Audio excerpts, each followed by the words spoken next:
Today, July 18th of 2018, is the 10th anniversary of the release of Christopher Nolan's masterpiece, The Dark Knight. And if you haven't seen this film yet, after 10 years, you need to go see it right now. It is a true, masterpiece gets so overused, but it really is a masterpiece. It you think it's just a comic book movie. This is just a normal, oh, it's Batman doing Batman things. No, this transcends comic books. It transcends a comic book genre and is a full-fledged, proper film that is not only is it the best comic book movie of all time, it is one of the best films of all time. And that's a bold thing to say about this, especially coming from me, who I'm very critical of movies. I hold them to a really high bar, and I was 10 years old when I saw this film. 10 years ago, I was 10 years old, and I do remember this movie experience, seeing it in theaters, fairly well, considering how bad my memory is, and it was a jaw-dropping experience for me. And for those that don't know what this movie is about. Basically it's Batman and the Joker dishing it out in Gotham City. That's the basic plot of the movie. But when I saw this 10 years ago, we you gotta understand the frame of time in terms of the genre of movies in general. This was a time where we had Spider-Man. Was really the big comic book movie that just sort of happened. I think Spider-Man 2 had happened before this. And a few other, films like Superman back in the 80s or 90s. It was 80s when that came out. It really was sort of a look down upon genre. It really wasn't anything special. There wasn't really anything interesting. The only interesting superhero film that actually is the closest competitor to The Dark Knight is The Incredibles, but that to me is a totally different film in of itself, and I really don't want to make comparisons. And I love that film deeply too. But like I said, we really didn't have anything in terms of superhero movies that had taken on realism or seriousness, or that was dark and scary and gritty. The only closest thing was Batman Begins, which was Christopher Nolan's previous film to this. People forget The Dark Knight is actually a sequel, even though this film stands on its own. It is a sequel to Batman Begins, and is the second part in a three-part trilogy. But like I said, hadn't really seen any films like this before except Batman Begins, which sort of set the tone of a more serious Batman, a more sophisticated, modern, realistic Batman. But this one goes hard into that and just takes it all to another level. The acting. Oh, do I have to talk about the acting? But the acting, the cinematography is, the music, the makeup, the scenery, the atmosphere, the story, the plot, all of it is top-notch stuff that you see in some of the best films of all time, which is why I say this is one of the best films of all time. So I'll break it down. Okay, the bank robbery scene at the beginning is awesome. It is a clever way to introduce start your movie, because it's a traditional way to start movies where you do some bit of action. It's not really related to the whole movie, but sort of gets you interested. It sets the tone, the mood, all that stuff, and sets up characters. But it executes a simple concept so well. A simple bank robbery, good old-fashioned bank robbery, and the Joker has this clever plan of having all the people that are robbing the bank take each other out, so he has no henchmen, to take the money or to have any connection to it or anything. And of course, by the end, he's the last man standing. But the way they do it, and all the masks they use are really cool looking, really spooky, and just well designed. And it's really cool sort of break in how they do it all and all that. And that's when the Joker, of course, reveals himself, and it's just awesome. And then, of course, you kick into your action, which, for the first bit of the movie, I actually just rewatched this, like, right before I recorded this. Like, literally, I just finished rewatching. Like, it's a very traditional sort of crime movie where, there's money laundering, there's all this stuff happening and Batman's getting involved, but you slowly see the Joker kind of taking over the crime family and starting to launch his terrorist attacks and put the city into chaos. Uh, and, like I said, cinematography is great and all that. The action scenes are awesome, but we gotta get the elephant in the room out of the bag here. Heath Ledger's Joker. Oh my god. It is amazing. Oh my god. I remember when leading up to this movie, I remember this very well. People, when they announced the casting of it, people were like, there's no way. Heath Ledger is a Joker. This is the worst mistake ever. It's gonna suck. He's gonna be terrible. Oh my god, how could you cast a guy from Brokeback Mountain? Like, what is this? People were literally campaigning to stop him from being the Joker. And then that trailer dropped. That trailer that revealed Heath Ledger's Joker, it just shut everybody up. I remember, because this was kind of when YouTube was I think YouTube was only a few years old at this point, and the trailer was on, the Dark Knight's website. I remember when I was watching, it was like really jittery and slow, so it's slow internet at that time, but what you did get of it was amazing. When it fully loaded and you saw, I was like, oh my god, this is going to be amazing. And that's when it just became a viral sensation. And of course, viral in this day was before social media and all that. So it was really word of mouth and through email and all that. I remember it being just like, oh my god, this is going to be amazing. Like, the expectations were so high. And then when you went into the theater and came out of it, somehow it exceeded those high expectations. Because he was just so good. I mean, I've never seen a performance that was so insanely good before. And that is not only to thank for Heath Ledger's acting, but also the great writers of Christopher and Jonathan Nolan, who gave him such a great script with great dialogue and great characterization. And the Joker, first of all, the Joker is the greatest villain ever created. It is. I'll explain why in a second. And Heath Ledger's performance of it is one of, and I'd probably say the greatest performance of all time. Why am I making such a bold claim there? I mean, probably a lot of people are agreeing with me, but some people wouldn't. But you gotta realize that this is such a difficult role to master, and he takes it to a level nobody's seen before. Because the Joker has never been scary. The Joker has never been really funny either. His jokes were either corny or stupid or silly, and he was just a silly character in himself. Now, of course, comic fans will tell me there was a chaotic, dark, serious Joker that was properly scary, but I'm talking about in cinema and TV and all that. He brought a Joker that was truly scary and terrifying. Because this is a guy that has no origin, has no background, no name, nothing, no identity. And he doesn't want anything. He has no motivation. He has no need for money, for power. As Michael Caine says in the movie Alfred, he just wants to watch the world burn. That's all he wants. He wants chaos. He gets something out of it. Maybe he's proving a point. I don't know. But he's not really... There's no humanization of him. There's nothing human about him. He's just this force of chaos that comes into the city and disrupts everything and makes everybody dive into madness. And that's what's interesting about this movie. I know it's not a rewatch because I've watched this movie a million times, but I haven't seen it, start to finish, one sit down in quite a long time. And you see, like, the city sort of starts out. The movie starts out with everything in the city, kind of traditional. We got big crime and all that, and stuff's happening.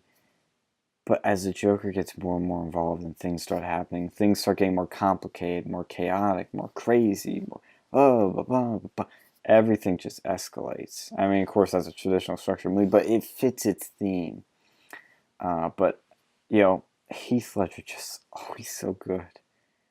He is just fully into this role, 100,000%.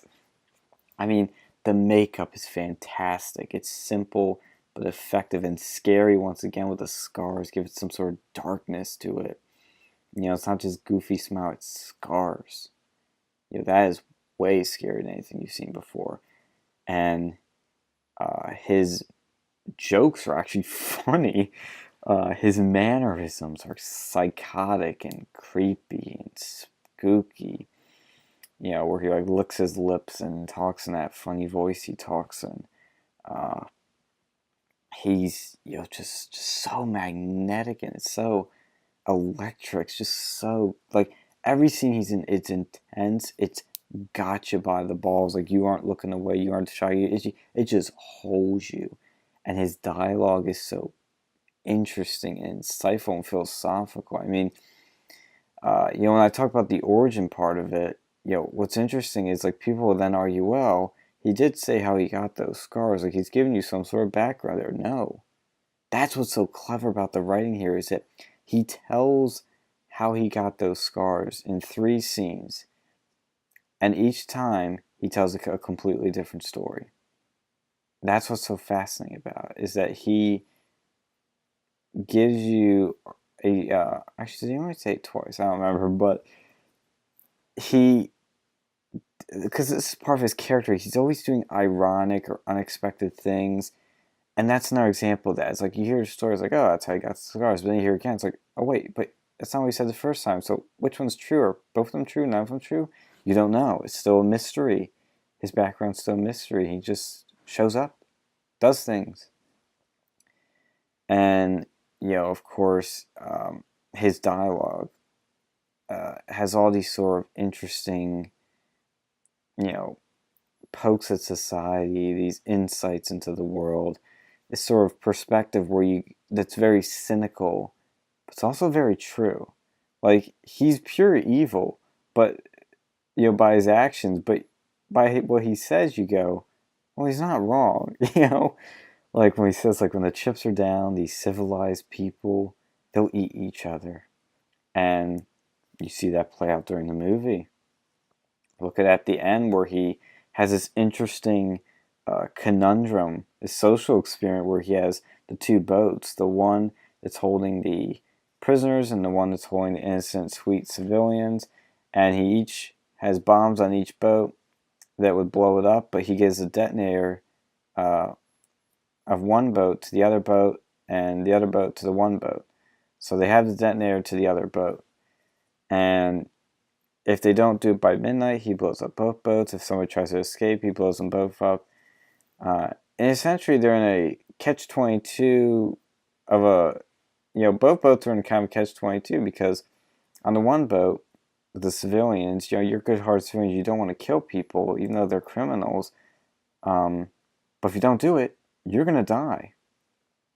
So you're kind of stuck. And then the prisoners, who are the scum of society, they would happily blow up those civilians. But the cops on the boat aren't going to let them do it. And the one prisoner that gets it throws the remote out into the water, so none of them die. And then, of course, you find out what happens with in the movie where the Joker is apprehended by Batman. None of them blow each other up, and he stops everything from happening. But he just has such great dialogue. It's so good. Where he's talking about in the hospital of Harvey Dent, which is a great scene. He talks about these people that have all these plans and schemes. They're trying to control this chaotic world, and when you tell people what the plan is, everybody is fine. Nobody panics. Nobody worries because it's all going to plan, even if it's something that's terrible and evil and horrible. They're still comfortable with it because they know what's going to happen. But if you do something out of the ordinary or that's not expected, that's not a part of the plan, everybody loses their minds. And that's what he does in the movie. And this, of course, this then you have a standoff here between Batman, who is law and order and the Joker who's chaos, and those forces clash together. And how do you stop the Joker, somebody that's an agent of chaos, when Batman, the law and order guy, his rule is not to kill. That's his only rule, is to not kill, and the Joker knows that. So how do you stop the Joker? You rule. Of course, you try to arrest him, and that happens at the end. But how do you stop this guy? Because his whole, what kicks things into chaos is that he just comes out and says, if Batman doesn't reveal his identity, people are going to start dying. He doesn't say who, what, when, or why.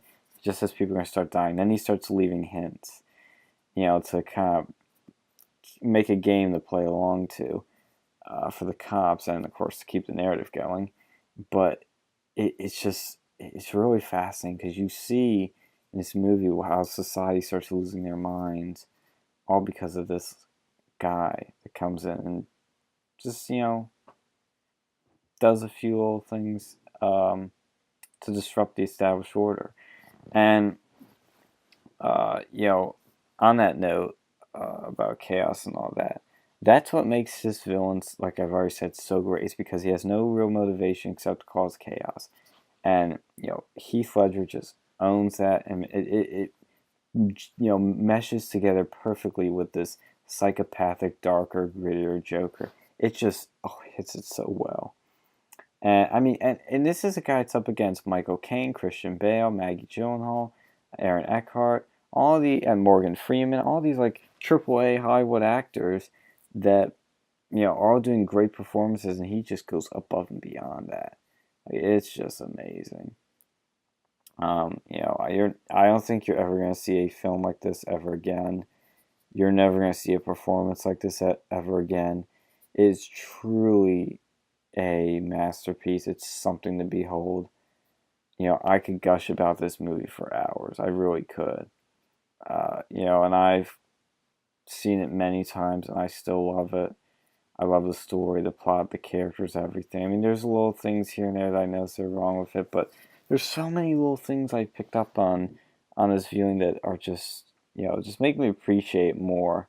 One of the things that was little that I noticed on my first ever viewing that I remember laughing at in the theater is when he's in the hospital with Harvey Dent, and he's in the nurse's outfit, and on the nurse's outfit is a little Harvey Dent badge. Or like when they're going in the awesome chase scene. I guess you call it chase scene in the dark where they're transferring Harvey Dent and the Joker attacks it to try and get Harvey Dent. He set the fire truck on fire. There's all kinds of little, like, he's always doing ironic things. When like the hostages at the end were dressed up in the clown hostage taker attire. It's hard to describe, but hostage holders, were actually the hostages themselves, and of course they had the clown masks on, so you didn't know who they were. Another bit of irony. There's just, I mean, there's like, and the whole scene where Batman jumps off the building in Hong Kong is so cool looking. All the technology's cool. There's just, I could just go on the score. Like, that's also what makes this movie so impactful. Hans Zimmer, who I can kind of consider sometimes overrated, just nails the score here. It's unique. It's very boomy and whatnot, but that's what makes this so much better. It's got weight. It's got darkness to it. It's got thump. It is great in the cinema hearing it. But like the Joker theme that you hear, that's a ring, which is actually just two notes, D and C, just DC Comics. That plays, it creates that sort of screeching, almost psycho type violin that's sort of creepy, atmospheric, Joker theme. It is great. When that comes on, that's when the intensity is beating up.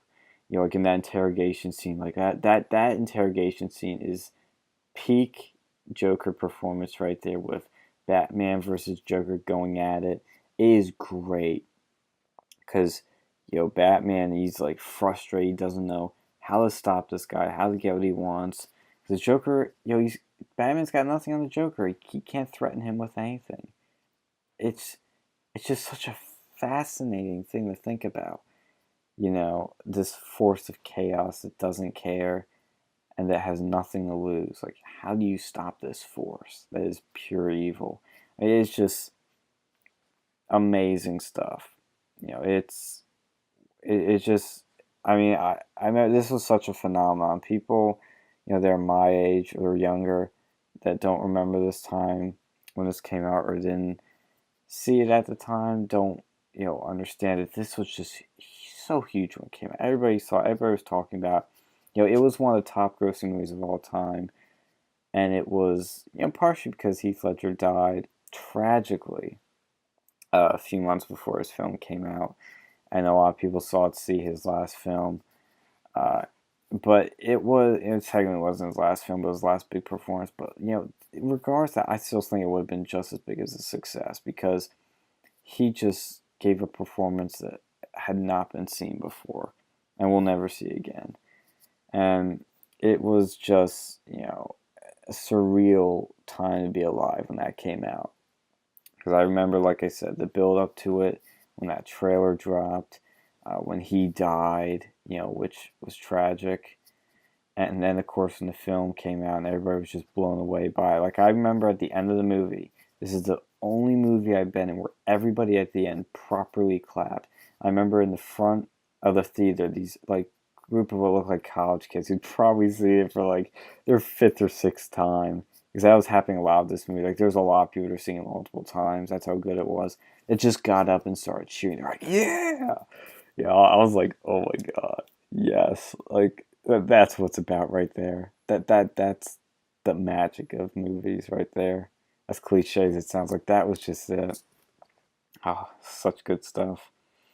But this what people don't understand is like I said, comic book movies like this were really silly, goofy, lighthearted, nothing really taken seriously. But this film made it serious, gritty, real, dark, scary, and a serious film. Like it transcends the comic book genre and becomes a proper film with a complex plot, with lots of twists and turns, interesting characters, character arcs, character development, and you know, just great performances, great score. Like it's got it all. That's why it's one of my favorite films of all time. 'Cause it just has it all in there to just an unbelievably high level. And last thing I will mention is, well, because I forgot to talk about Joker, is the character of Harvey Dent is a fascinating tragic hero downfall. Because he starts off in the film where Batman is like, fully endorses him and gives him money because he wants Batman to last forever. He wants Batman to be that sort of symbol that people, more. The cool theme in this movie is that Batman is a symbol. He's not the hero that Gotham needs, but the hero Gotham deserves. He's the hero that can take any shape and form and go higher. Actually, he goes higher than a hero. He goes to a level where he can take the fall. He can be anything for the sake of the safe, for the sake of good. And, he wants Harvey Dent to be sort of the eternal form of that or the next chapter of that because, Batman's not going to last forever, so he's looking at what's going to be next. So Harvey Dent's this white knight, this perfect figure, but then the Joker, after he kills his girlfriend, which is Batman's best friend and, wannabe lover, Rachel, Harvey Dent just loses it. And he gets spun into chaos, into madness. And that's when he becomes Two-Face. And then he starts killing cops, killing innocent people. And, all in out revenge for Rachel's death. Because the Joker persuades him that it really isn't his fault. It's people that couldn't protect her and people, dirty cops. Because he was trying to stop corruption and he blames Gordon for not doing enough. And so he goes after Gordon, and that's where we have at the end is when he finally dies. And then Batman heroically, or more than heroically, decides to take the fall and tells Gordon to blame him, Batman, for the deaths of the cops and everybody that Harvey Dent killed. so that Harvey Dent would have this perfect clean image and keep a morale in the city. And that is such a powerful, deep, philosophical, yeah, I could go on, just moving ending and just totally unique. When have you seen this in the comic book genre movies in general where the hero almost becomes the villain for the greater good? Like, it's just always the good stuff. Like, that's the stuff I love. Because there's, it just, it home, just takes this tragic character arc of Harvey Dent and this character then arc of Batman and makes it just a totally different animal. Batman isn't this static force for good. He becomes something more than that. And, it's all because of the Joker. The Joker caused all this. And at the end, when he's riding off in his bike and the cops are chasing him, and Gordon's giving that speech, and then the music's coming in with the Batman theme. Oh my God, is it good? Like that's that moment where you're like, this is freaking awesome. There's a lot of those movies in this movie, like, this is awesome. But it's that moment that I'm just like, oh, getting the chills, because it's just so good. It's so impactful, so powerful. Because like I said, there's never been something. I didn't really realize this when I was little, and I was seeing it when I got older. I realized what this was really about, and it just blew my mind. Like, it's just good stuff. To just I'm running out of words to describe it because it's just so amazing. But it just truly is an amazing film. And really the themes in it, like I said, order, chaos, corruption, uh, good versus evil. What measure, how far do you have to go? Do the ends justify the means? Because you see that with like the surveillance Batman uses, where he basically taps in everybody's phones and spies on them to track down the Joker and all his people, and also interrogates the Joker with lethal force. And Harvey Dent does that too, and Batman covers that up in a way, but then takes the greater fall at the end. And of course, all these themes of society going into madness, that people are really corrupt deep down. Even the goodest of people have bad in them, which the Joker proves in the end with the downfall of Harvey Dent. It's really fascinating, interesting stuff. And the Joker can be, I remember the one scene, I remember quite a lot of the scenes from my first, theater experience, but the one scene that just really chills you, that really sums up the Joker, that sums up the movie, that just has a powerful effect, is when after he blows up the Gotham MCU, or I forget what they call that building, but it's, one of the police stations, and he's riding out in the cop car as he escapes, and he's has his head out the window with his hair blowing, and he's just sort of like a dog with its head out, just embracing the madness he's unleashed. And there's like this sort of this hum in the music. It's almost a moment of silence in a way, but that one shot is just it's just jaw dropping. It's what sums it up. Like, that's what it's all about right there. Uh, I've rambled and rambled on this movie for a while now, but I can't think of anything more to add except go see it for yourself and enjoy, because it's a treat. There's nothing like it. It's, like I said, I'll sum up. It's, Heath Ledger gives, I'm gonna say, the best performance of all time. It's one of the best comic book movies of all. Heath Ledger gives the best. I keep screwing it up because I just love it so much. I'm running out of words here. Heath Ledger gives the greatest performance of all time, is the greatest comic book movie of all time, and is one of the best movies of all time. I, for a while, called it my favorite movie of all time. I've also called a few other films. I've kind of deviated on what my favorite film is. I'm still kind of undecided on that. This may strike a little contradiction here, but The Incredibles might be my favorite movie of all time. It very well might be. I know what you're saying. That's a superhero movie. You say it's better than this one? I said this is The Dark Knight's the best comic book movie. I use that word, for a reason, or that phrase, because I can't decide which is better, The Incredibles or Dark Knight, because they're two totally different movies. I don't like to compare them, but and I'm not going to try to. But go watch this movie if you haven't already. It's amazing, and like I said, it's it changed cinema. It changed comic book movies. It changed everything. And it even, fun fact, changed the Academy Awards in terms of when they announced Best Picture nominations. It was limited to I think 5.